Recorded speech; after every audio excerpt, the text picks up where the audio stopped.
যারা এই বাংলাদেশের বিরুদ্ধে ষড়যন্ত্র করছে করেছিল তারা সুযোগ পাচ্ছে। এই সুযোগ আমরা দিব না ইনশাআল্লাহ। এবং আমার বিশ্বাস যারা শহীদ পরিবার তারা কোনোদিনও দিব না, তারা কোনোদিনও দিবে না।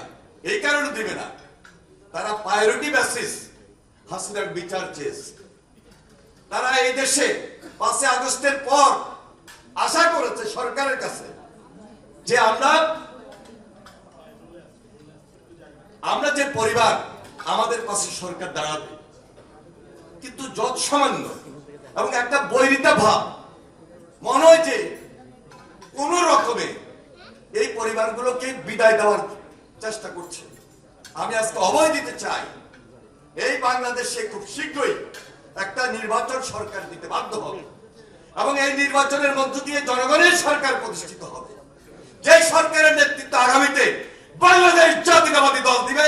এবং আজকে আমাদের ভারপ্রাপ্ত চেয়ারম্যানের দৃষ্টি আকর্ষণ করে আমি বলছি,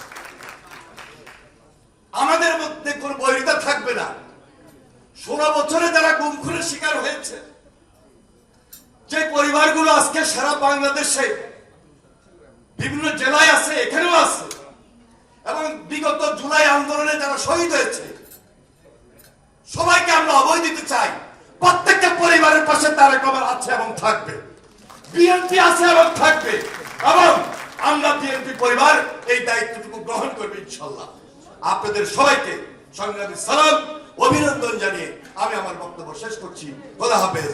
বাংলাদেশ জিন্দাবাদ। আমরা বিএনপি পরিবার জিন্দাবাদ।